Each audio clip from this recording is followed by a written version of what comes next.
আমরা অনেক সময় যে প্রিপারেশনগুলো করি আমরা কিন্তু বাংলা অর্থ জানি না এবং বুঝি না। তাদের জন্য আজকের এই ক্লাসটি তোমাদের যে গুরুত্বপূর্ণ প্রিপারেশনগুলো এইচএসসি অথবা এসএসসি অথবা অ্যাডমিশন পরীক্ষায় দরকার হয় সেই প্রিপারেশনগুলো কিন্তু আমরা বাংলা অর্থ সহকারে এখন জেনে যাবে। দেখো অন অন কিন্তু এর অর্থ কিন্তু কোনো কিছু উপরে থাকা বোঝালে অর্থাৎ উপরে থাকা বোঝায়। ইন কিন্তু ইনের অর্থ কিন্তু মধ্যে থাকা বোঝায়। আপ যখন হবে তখন কিন্তু এটা উপরের দিকে থাকা বোঝাবে। আপ যারা উপরের দিকে থাকা বোঝায়। ফরওয়ার্ড অর্থাৎ সামনে, ফরওয়ার্ডের অর্থ কিন্তু সামনে। অ্যাট অ্যাট কিন্তু কোনো কিছুর প্রতি, অ্যাট প্রতি অর্থ বোঝায়। সিন্স থেকে বা হতে। উইথিন কোনো কিছুর মধ্যে, উইথিন কোনো কিছুর মধ্যে। এমন কিন্তু যখন এমনের মধ্যে কিন্তু এটা কিন্তু দুইজনের বেশি হবে।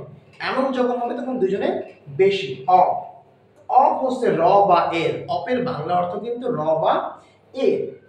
আমরা বলি না যে তোমার তোমার অথবা ঘড়ির র বা এর তোমার 12টা বেজে গিয়েছে। ডান নিচে, ডাউন নিচে। টু প্রতি বা দিকে। টু এর কিন্তু অর্থ কিন্তু প্রতি বা দিকে। হুইথ কোনো কিছুর সঙ্গে বা সাথে। আপন উপরের দিকে। অ্যাবভ অর্থ কিন্তু উপরে। আপন অ্যাবভ। এরপরে ওয়ান এগুলো কিন্তু সব কিন্তু উপরের দিকে। বিয়ন্ড কিন্তু উপরে, এটাও। বিটুইন মধ্যে, কিন্তু এটা কিন্তু দুইজনের মধ্যে বোঝাবে। অফ ও ডাবলে এটা দূরবর্তী। উইদাউট ব্যতীত বা ছাড়া। উইদাউট এর অর্থ কিন্তু ব্যতীত বা ছাড়া, এটা আমাদেরকে মনে রাখতে হবে। বিসাইড পাশে। বিফোর পূর্বে। অ্যাবাউট কোনো কিছুর সম্বন্ধে বা সম্পর্কে। আফটার পরে। বিহাইন্ড কোনো কিছুর পেছনে থাকা বোঝালে। বিলো কিন্তু নিচে থাকা বোঝালে। বাই কিন্তু দ্বারা বোঝায়, কোনো কিছু দ্বারা। ফ্রম হতে থেকেছে। ইনসাইড কোনো কিছুর ভিতরে থাকা বোঝালে।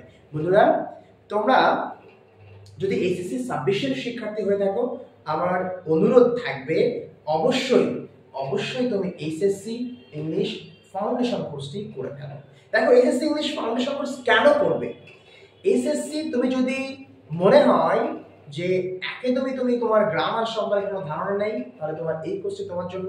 তুমি যদি ফ্রি হ্যান্ড রাইটিং একদমই তুমি জিরো অর্থাৎ নিজের থেকে কোনো কিছু লিখতে পারো না, গ্রামার, কম্পোজিশন, প্যারাগ্রাফ, তাহলে এই কোর্সটি তোমার জন্য।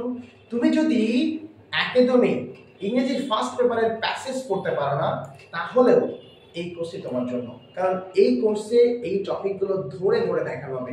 আর একটা কথা মনে রাখবে, এইচএসসি পরীক্ষার পরেই তোমার কিন্তু অ্যাডমিশন জার্নি শুরু হবে।